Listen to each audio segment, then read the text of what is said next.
오늘 주시는 말씀은 열왕기상 14장 21절에서 31절 말씀입니다. 열왕기상 14장 21절에서 31절 말씀입니다. 교독하시겠습니다. 솔로몬의 아들 르호보암은 유다 왕이 되었으니 르호보암이 왕위에 오를 때의 나이가 41세라. 여호와께서 자기 이름을 두려고 이스라엘 모든 지파 가운데에서 택하신 성읍 예루살렘에서 17년 동안 다스리니라. 그의 어머니의 이름은 나아마요 암몬 사람이더라. 유다가 여호와 보시기에 악을 행하되 그의 조상들이 행한 모든 일보다 뛰어나게 하여 그 범한 죄로 여호와를 노엽게 하였으니 이는 그들도 산 위에와 모든 푸른 나무 아래 산당과 우상과 아세라를 세웠음이라. 그 땅에 또 남색하는 자가 있었고 여호와께서 이스라엘 자손 앞에 쫓아내신 국민의 모든 가증하는 일을 무리가 본받아 행하였더라. 르호보암 왕 제5년에 애굽 왕 시삭이 올라와서 예루살렘을 치고 여호와의 성읍의 보물과 왕궁의 보물을 모두 빼앗고 또 솔로몬이 모은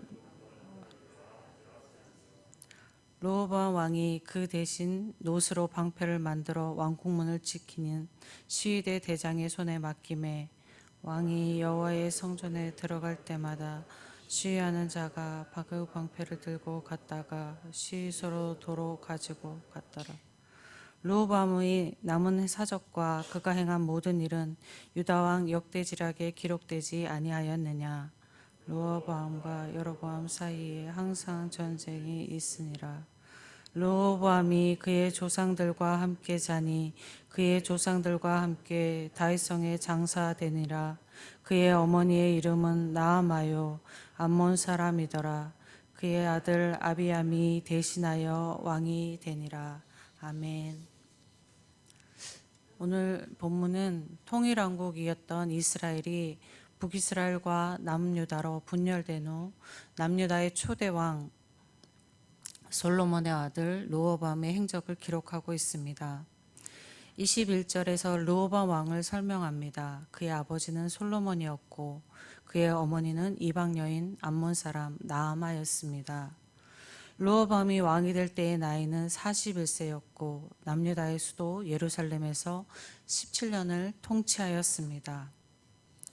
르호보암의 통치 기간에는 이 남유다에는 남유다가 하나님 보시기에 악을 행하였는데 남유다가 행한 악은 그들의 조상들이 행한 모든 악보다 뛰어났다고 기록하고 있습니다. 남유다의 악행은 종교적으로 타락하여 가나안 땅에 거주하였던 이방 족속의 타락한 우상 숭배 행위를 따라 행함이었습니다. 가나안 지역의 이방 족속들은 산 위에 사원을 지어서 그들의 우상인 바알과 아세라 등을 섬겼습니다. 솔로몬도 성전이 건축되기 전에는 하나님께 제사 드리기 위하여 그런 산당을 사용하기도 하였습니다. 그러나 솔로몬은 성전이 건축된 이후로는 성전에서 하나님께 제사를 드렸습니다.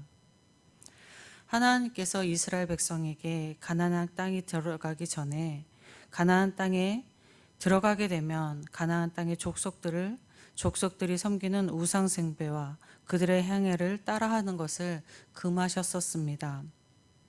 이스라엘은 성전이 건축된 후에 우상을 숭배하는 산당을 철거해야 했습니다. 그런데 그들은 그 산당을 그대로 두고 오히려 가나안들이 숭배하는 우상을 따라 숭배하여 그 행위들을 행한 것입니다. 이스라엘 백성이 우상 숭배한 대표적인 것은 가나안의 풍요의 여신 아세라와 남신 바알입니다. 아세라와 바알을 숭배하는 죄인은 음란하였습니다. 24절에 남색하는 자는 아세라를 위한 제의를 행하는 제의에서 매음하는 남창을 가리키는 것입니다. 그들의 우상 숭배는 인간의 욕망을 충족시키고 욕구를 만족시키기 위한 것들이었습니다. 그들의 우상 숭배는 윤리적으로도 타락하여 인간의 존귀함이 그들에게는 없었습니다. 하나님께서 존귀하게 창조하신 인간을 욕망과 욕구를 충족시키는, 만족시키기 위한 수단과 대상으로 삼았습니다. 그런데 이스라엘 민족은 이러한 이방의 우상을 거룩한 창조주 하나님과 같이 겸하여 숭배한 것입니다. 하나님께서 타락한 세상 가운데 이스라엘 민족을 택하여 창조주 하나님을 계시하여 알게 하시고, 하나님이 창조하신 존귀한 존재로서 거룩하게 살아가도록 율법을 주시며 하나님과의 관계로 살아가도록 하셨습니다. 그런데 이스라엘 민족은 하나님을 자기의 욕구와 욕망을 채워주는 이방의 우상과 같이 여기며 숭배한 것입니다. 남유다의 이 같은 영적 상태는 하나님의 크신 분노와 징계를 일으키기에 충분한 것이었습니다. 르호보암 제5년에 애굽왕 시삭이 남유다를 침공하였으므로 남유다는 엄청난 피해를 입었습니다. 남유다는 이것을 하나님의 경고로 받아들여야 했습니다. 남유다의 왕은 특히 이것을 하나님의 경고로 받아들이고 나라를 잘 다스려야 했습니다. 그러나 르호보암은 남유다의 우상 숭배를 그대로 방치하였습니다. 오늘 본문에서 르호보암의 어머니가 암몬 사람 나아마였음을 21절과 31절에서 반복하여 전하고 있습니다. 암몬의 우상 중에는 밀곰이 있습니다. 밀곰의 우상 숭배는 신상아를 제물로 바치는 사악한 종교였습니다. 르호보암의 어머니였던 나아마는 밀곰을 숭배하는 것을 아들에게도 가르쳤을 것입니다.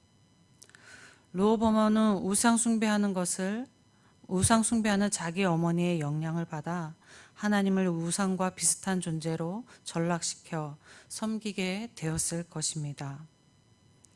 당시대의 가난한 지역의 모든 나라와 족속들은 인간의 욕망과 욕구를 충족시켜 줄 것이라 여기는 우상을 숭배하였습니다.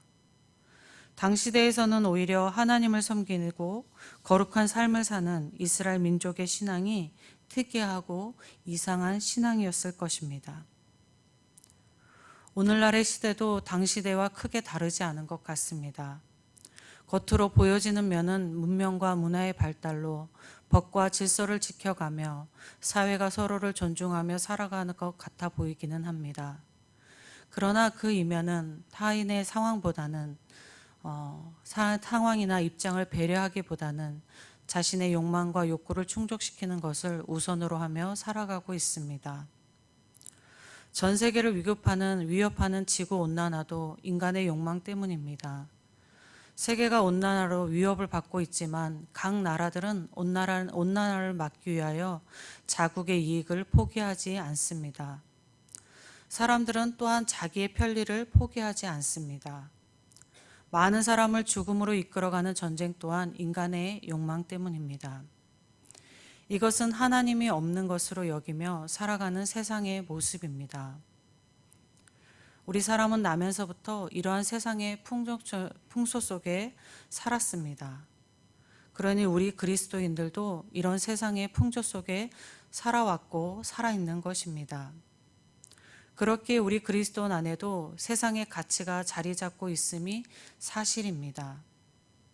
남유다의 백성들이 자신들의 욕망과 욕구를 위해 우상 숭배를 하였던 것처럼 우리 그리스도인들도 세상의 풍조를 따라 자기의 욕망과 욕구를 충족시키는 것을 우선으로 하여 살아갈 수 있는 환경에 살고 있는 것입니다. 우리가 자신을 둘러싼 환경, 세상 풍조를 따르지 않고 우리를 부르신 하나님을 따라 거룩한 삶을 살기를 소원합니다. 하나님을 따라 사는 우리의 거룩한 삶은 우리의 힘이 아니라 우리 안에 거하시는 성령께서 이루어 주실 것입니다.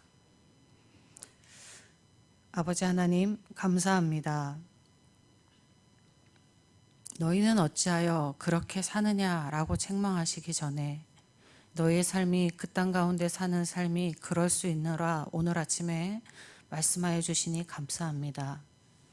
우리가 말씀을 따라서 우리 자신의 하나님이 아닌 세상의 풍조를 따라 사는 것은 없나? 나의 욕망과 욕구를 위해서 먼저 우선으로 하여 사는 것은 없나? 살펴보는 오늘 하루가 되게 하여 주시옵소서. 그래서 이 땅 가운데 살지만 세상이 사는 모습이 아니라 거룩한 하나님의 자녀로 사는 삶을 사는 저희 모두가 되게 하여 주시옵소서. 성령께서 우리의 마음에 깨닫게 하시고 보게 하시고 이루어가게 인도하여 주시옵소서. 이루실 하나님 소망하며 예수 그리스도의 이름으로 기도드립니다. 아멘. 하늘에 계신 우리 아버지, 아버지의 이름을 거룩하게 하시며 아버지의 나라가 오게 하시며 아버지의 뜻이 하늘에서와 같이 땅에서도 이루어지게 하소서.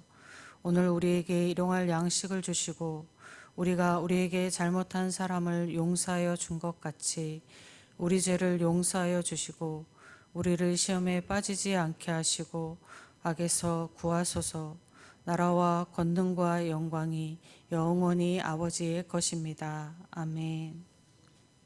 함께 기도하실 때에 오늘 있을 예배를 위하여 기도하겠습니다. 어떠한 예배의 어떤 순간이라도 우리의 마음이 하나님께 올려드리는 마음으로 예배드리기를 소망하며 기도하겠습니다. 그리고 우리 예천교회가 복음의 빛을 비추고 하나님께 기쁨이 되어지는 교회가 지속적으로 되어지기를 기도하겠습니다. 성도들의 가정을 위하여서 기도하겠습니다. 화목한 가정은 더욱더 화목하여지고 또 가정에 불화가 있는 가정은 회복되어지고 또 이 가정의 달에 더 외로움과 위로가 필요한 곳에 하나님의 위로를 주시기를 기도하겠습니다.